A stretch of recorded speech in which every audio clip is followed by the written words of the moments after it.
ഓം നമശിവായ.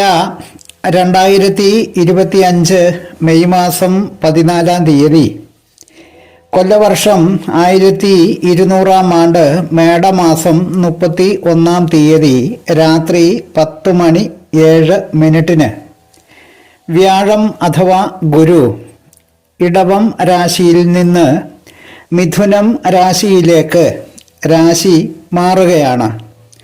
അതിനാൽ മേടക്കൂർ നക്ഷത്രക്കാരായ അശ്വതി, ഭരണി, കാർത്തിക 1-ാം പാദം എന്നീ നക്ഷത്രക്കാർക്ക് വ്യാഴം 3-ാം ഇടത്തുകൂടി സഞ്ചരിക്കുന്ന കാലമാണ്.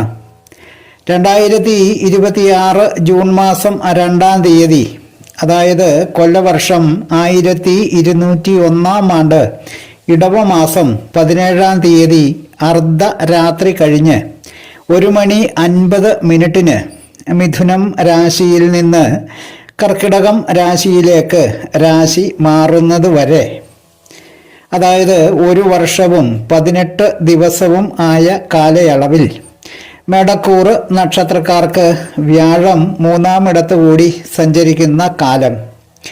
ഈ കാലത്ത് ഈശ്വരാധീനം കുറയുന്നത് പോലെ അനുഭവമാകുന്ന കാലമായിരിക്കും.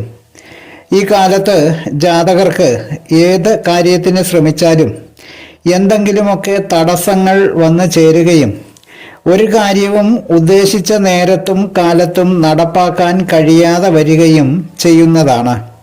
രാഷ്ട്രീയ പ്രവർത്തന രംഗത്തും സാമുദായിക പ്രവർത്തന രംഗത്തും പൊതുപ്രവർത്തകർക്കും ഉദ്യോഗസ്ഥരായവർക്കും മറ്റും സ്ഥാനഭ്രംശങ്ങളും അഥവാ നേതൃത്വ പദവികളും മറ്റും നഷ്ടമാകുകയും പല വിധത്തിലുമുള്ള മനോദുഃഖങ്ങൾ മനസ്സിനെ അലട്ടുകയും അത് നിമിത്തം വന്നു ചേരാവുന്ന അരുതായികകളും അനുഭവങ്ങളായി വന്നു ചേരും.